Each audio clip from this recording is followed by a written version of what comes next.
Recreation and Family Center, Angeles Place, Angela Topeka, Ashford University, PSY 104, Child and Adolescent Development, Instructor Nicole Bennett, May 19, 2000. This is an introduction of new recreation and family center called Angela's Place. This recreation and family center looks to have children of all ages ranging from 0 to 18 in activities for their age groups. This will help encourage socialization with people of their own ages, educational games, and so much more. While offering people 0 to 18, there will be diversity, allowing children to learn and work with each other. This recreation and family center will encourage socialization, educational games, age-appropriate, and learning while working with each. Infant room 0 to 1. The first activity of a newborn to age 1 would be the leaf mobile or spinner. The collection of random leaves outside including bright colors, different shapes, and different sizes. Once the leaves are collected, the stems of the leaves could be taped to the stroller overlooking the baby in the stroller. A string may also be attached from the stem of the leaves and hung from above the child, creating a type of mobile. The second activity for a newborn to age 1 would be a homemade rattle using any kind of empty container such as a peanut canister, empty soup can, empty milk can, carton, and more. The empty containers will be 1/4 or less filled with beans, rice, beads, or other tiny shakeable objects. After filling the containers with beads, rice, etc., the open end of the container must be blocked off with paper, which will keep everything from falling out. This paper will be held on with either a rubber band or glue and can be decorated as the family sees fit.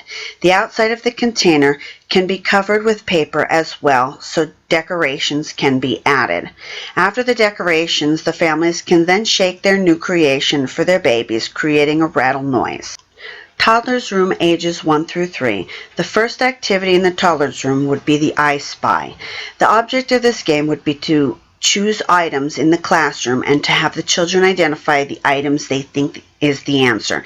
Picking things with bright colors, weird shapes, different sizes can help the children identify the item better. If outdoors, weather permitted, the activity can be done outside with surrounding environmental factors such as trees, grass, bugs, plants, and more. The second activity would be the body drawing, having the families trace themselves. After tracing themselves, having the families draw and color the bodies in while identifying the body parts. Adding colors and drawings can help the children identify who they are and what they like about themselves or how they see themselves. Early childhood room ages 3 to 6. The first activity for ages 3 to 6 would be puppet making. Taking many felt colored pieces ranging from sizes big to small, many pieces of strings of all color, glue, crayons, or markers. Cutting out pieces of the felt in any design the children choose. 2 pieces of the same size need to be cut. After cutting the bodies of the puppet, holes need to be put into the edges and string interlooped into the holes. Cutting the eyes or any other addings on the puppets need to be glued, and then the drawings need to be drawn with crayon or markers of choice. The second activity for the age group would be Imagination Zone. This activity will be of the children's choice. The children will be asked to decorate the surroundings with one theme, different each week on how they want it to look. It would have to identify a theme, and the children need to dress for the occasion. Then they may play and interact as they choose. By doing this, they create their own stories. Middle, late childhood room ages 7 to 12. The first activity for the ages of 7 to 12 would be bubble art. Families and children can blow bubbles while allowing the bubbles to hit a piece of paper. After the bubbles have made the art they want, they will have to let it dry. After drying, the children can add more drawings to it with crayons or markers, or leave it as is. The second activity for ages 7 to 12 would be the Lego building. The children would use Lego pieces to build something of choice. There are many different things Legos can build, such as buildings, trees, cars, trucks, and so much more. The children can use their imagination to build whatever comes to mind. The adolescent room ages 13 to 18. The first activity for ages 13 to 18 would be wall art.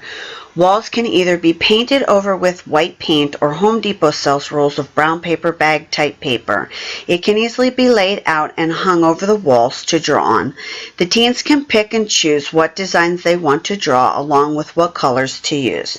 They also can choose what to draw with, such as markers, crayons, colored pencils, paints, and so much more. The second activity for ages 13 to 18 would be jewelry. Jewelry in the past couple of years have gained popularity for both girls and boys. While different chains and ropes would be offered to decorate, there will be various types of beads, jewels, tassels, charms, and other forms of dangly things.